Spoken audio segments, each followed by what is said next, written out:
भगवान श्री कृष्ण विश्वरूप, भगवान सब कुछ बनने में समर्थ हैं। कृष्ण भगवान सब कुछ बनने में समर्थ हैं। विश्वरूप कहिए, चाहे एक नन्हा सा बालक कहिए, कुछ भी कहिए, ब्रह्मा जी का मोह भंग किया, बल्कि ब्रह्मा जी वो समस्त भान भूल जाता है, समस्त भान भूल जाता है।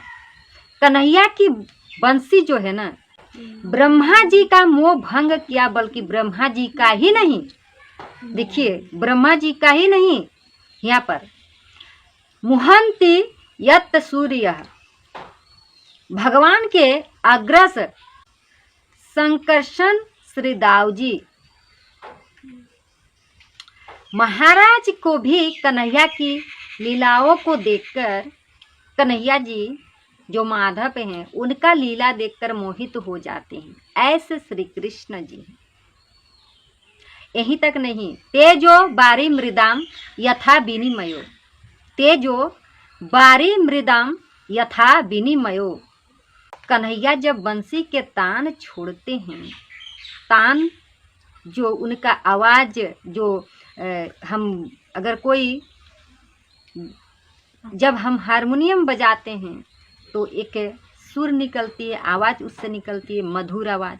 ठीक वैसे ही बांसुरी था ना, उसका जब तान छोड़ते थे तो उनको मधुर तान, जिसके कान में, कन्हैया जी के मधुर तान जिनके कान में पड़े, चाहे वो एक गंधर्व हो, चाहे वो मनुष्य हो, चाहे वो पेड़ हो, पौधा कुछ भी हो, चाहे नदी हो, वो समस्त भान भूल जाता, सब कुछ भूल जाता।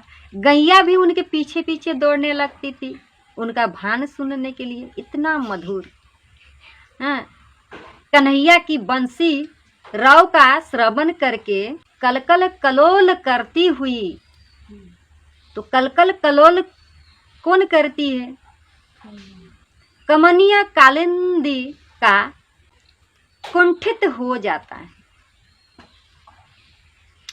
जल का धर्म है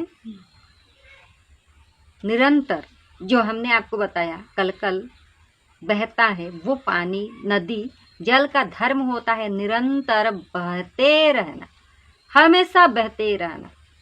नदी में जो पानी बहती है, लेकिन जब जमुना जी बंसी की तान सुनती है, कृष्ण जी का तान जैसे ही सुनने लगती है ना, उनकी धारा रुक जाती है, जमुना जी की धारा रुक जाती है। जैसे ही कान्हा जी का, कृष्ण जी का बंसी की तान सुनती है, तुरंत ही स्थिर, तुरंत ही रुक जाती है, बहना बंद।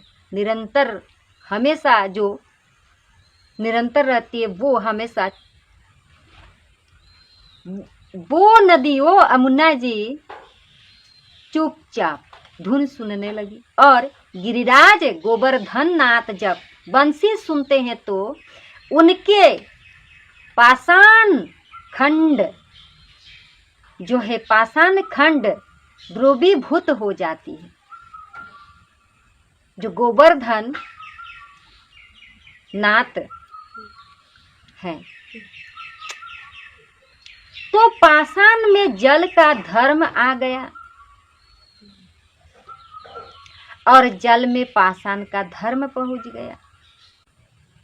जमुना की धारा पाषाणवत हो गई और गोवर्धन के पाषाण ध्रुवीभूत हो उठी। एक कन्हैया की बंसी का वैशिष्ट्य है।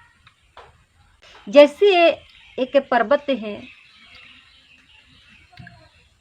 तो चुपचाप है, और जो पानी बहता है वो बहता है, परंतु जो पानी हमेशा निरंतर रहती है, वो अगर चुप हो जाए तो समझ सकते हैं।